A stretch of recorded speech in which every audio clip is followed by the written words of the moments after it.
Matt Lenihan, Boxing Social, in association with Empire Fight Store and R Kings. I'm here with one of the most charismatic fighters in the sport of boxing today, Amo Williams. Amo, I said charismatic outside the ring, but you also deliver inside the ring. Even in the fight that you came up short, still a hell of a fight, entertaining, and you're still learning, still growing. I saw you yesterday, and you said, I ain't just done 5 or 6 weeks. I have had a camp. That was wild to me when you said that, because I thought, what do you mean? You're the X amount of fights in and you've had a camp. You should be having camps. What's been different from previous camps to how you're feeling coming into this? What's been different is me knowing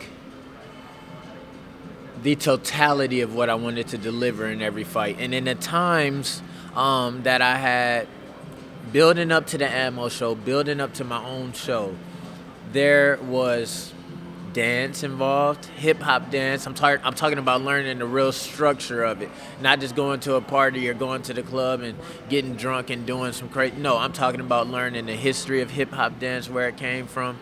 That evolved to singing.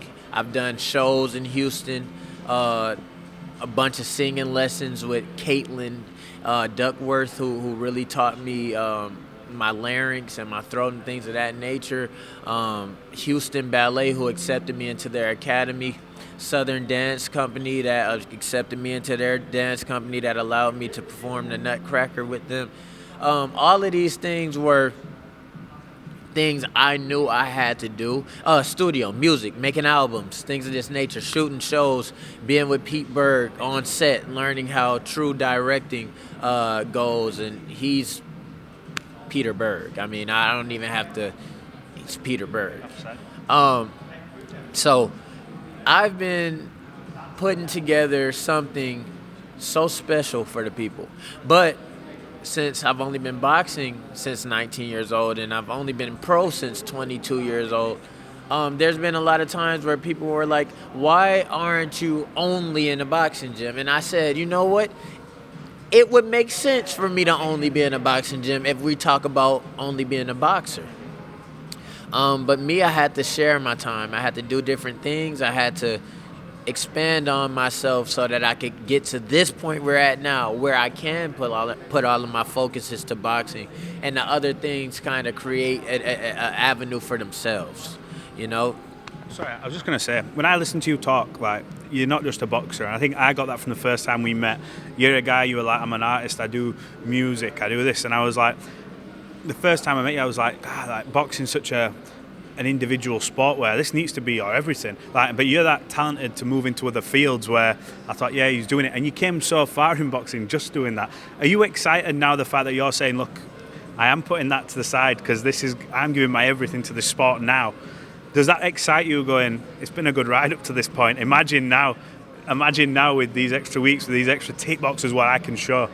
Oh my goodness, yes. And with the proper preparation, I'm talking about the time, 3-a-days.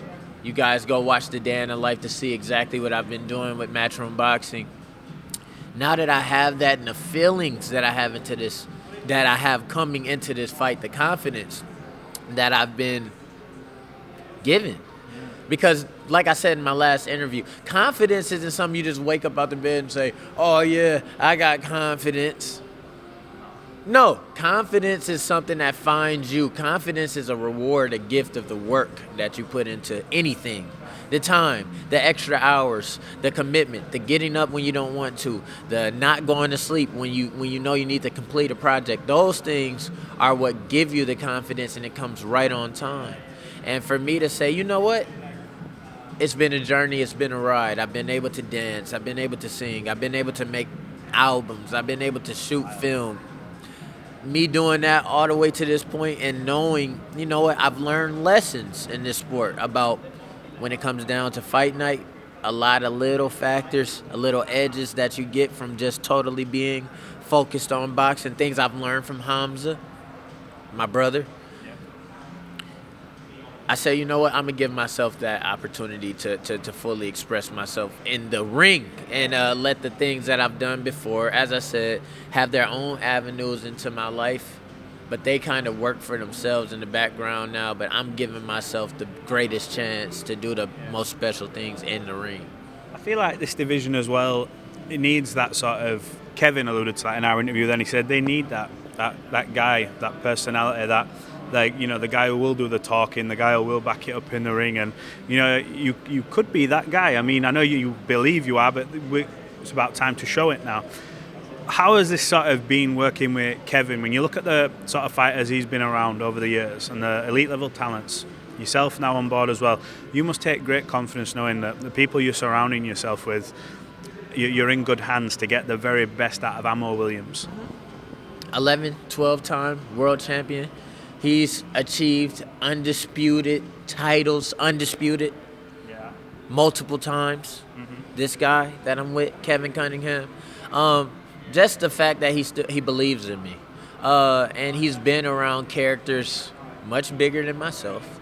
And he knows that with the worst of Ammo Williams through wins and losses, he can still make me into that person.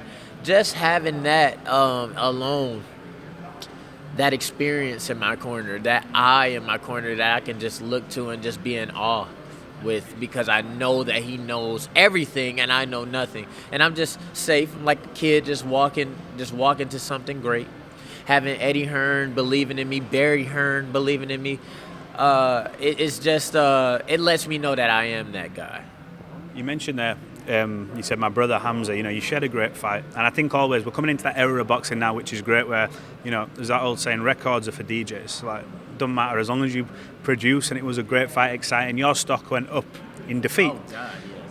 What did you take away from that fight, whether it be fight week, fight night, preparation? What have you took away from it to help? People say it's a learning lesson, it's not a loss, it's a lesson. What was the biggest thing you took away in defeat? Oh, man, the biggest thing, I took a couple things away from that fight, which is so great about the fight, is one thing I took away from that fight is you got to accept yourself for who you are. I couldn't understand how he was that tall in the ring. And I said, you know what? In this fight, I'm a show, man. I can get up there with you. I did a waltz and a weigh-in face-off. If I didn't, man, the height difference would have been insane. I said, no. Yeah, I had my boots, man. And I was like, you know what? I'm a show. I'm just as big. Because I thought that was the way. I thought that that's what I had to show. I thought that I sincerely believed that me expressing myself in that way was me becoming bigger. And as time goes by, I realized that just pulled me away from who I am. And that actually made me smaller.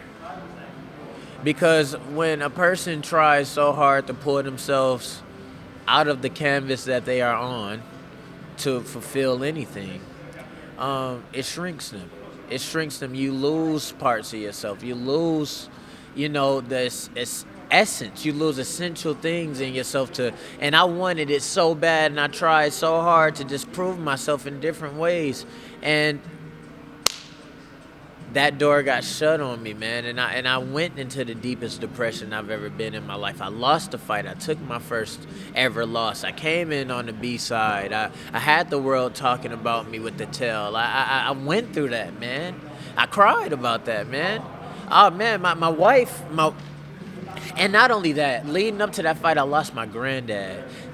Literally, after I knocked out Mbumbayasa, I had Roy on my trunks, on my fighting trunks, because my granddad Fred, his brother, had just lost his life. And that was my granddad Fred's best friend. His big brother was his best friend. His name was Roy. That's why I put Roy on my trunk. So I'm getting out the fight, achieving my greatest knockout, my greatest hit.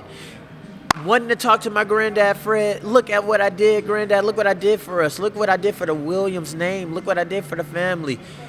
Just to see my granddad in the ICU. Right after the fight, moments after the fight, I seen the person that I was trying to give the greatest gift to in the ICU, and he died 2 days later after the Mbumbayasa fight. And that was the fight leading up to the Hamzah fight. That was the fight. I'm having chills right now thinking about it. I don't know how I made it to Saudi Arabia. I was drinking champagne on a plane and wine and things of that nature to just get myself to Bulgaria to promote the fight. And I hadn't slept through camp. And my wife, Shariah Taina, she got me through that camp. I hadn't slept. She came to West Palm Beach for 2 days. sat on the side of the bed. This was when she was just my girlfriend, so we didn't do anything that we weren't supposed to do.